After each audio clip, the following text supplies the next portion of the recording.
actually a very ancient fruit that came to the Western world in the middle of 1700, and for some reason it kind of lost favor and disappeared from the scene because Mr. Shattuck from England first discovered it. So pomelo is also known as Shattuck, which is named after him. And then it's resurfaced again in America, I think about a decade ago, by somebody in Florida who began to grow these. And when I first saw them, the man who brought this over to one of the food conferences I attended, cut open a pomelo, I was just absolutely appalled. You know, you don't slice it like a grapefruit because you totally destroy the texture that Mother Nature had so laboriously created by cutting it open like a grapefruit. So I had to show him how to do that. And through the years, it started to penetrate through all over the country. Even yesterday when I was at Costco, they were selling at Costco. But these came from a very special farm called Rancho del Sol in San Diego. And it's sold through specialty produce. And it is absolutely wonderful because you can smell the fragrance. I have a feeling this is probably white. I'm not sure because it comes in two different colors, white and pink. And of course, different varieties as well. To pick a good pomelo, you feel it in your weight, in your hands. This one is much lighter, and this one is heavier. And according to my mother, the heavier, the better. So even for this little tiny one, it's pretty heavy. And this is heavy. This is much lighter. So you pick it up and you just feel it in your hand, okay? And you give it a nice smell.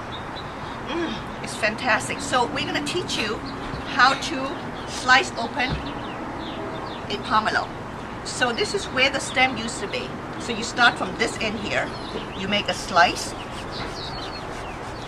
Not too thick. I think this might be pink. See, you can tell by the color. And then you make a square cut into the pomelo. And once again, the other direction, so it became, you have like a square. And then you slit it through just a tiny bit around the edges where it's very pulpy. Okay? Don't throw this away. Hang it to dry. Everything is medicine to me. My mother used to make cough medicine out of this whenever we got sick. So you could dry it. And then what you do is that you push down to where you slice it.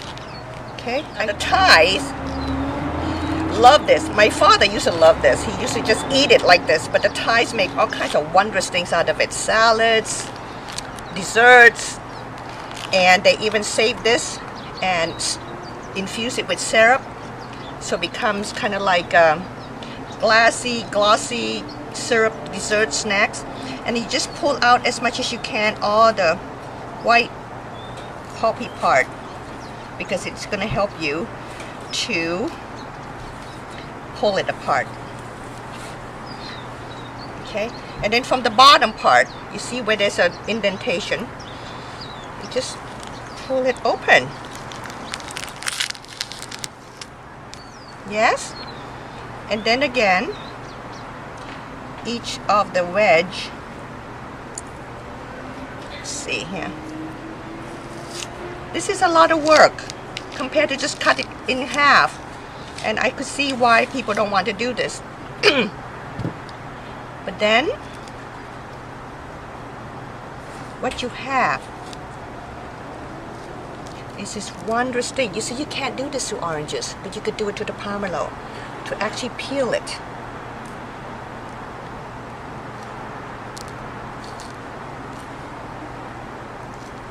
You have to practice patience. Test your Buddha.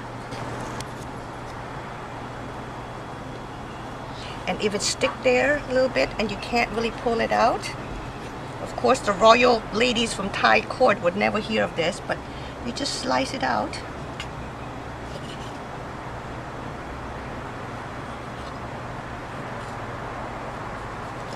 And in order to make a salad or a dessert, a Thai dessert, what you do is that you separate it into tiny strands.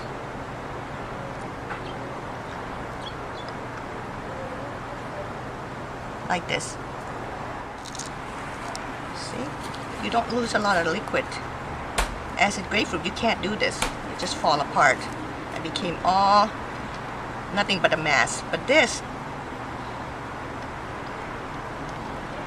it looks like little jewels, doesn't it?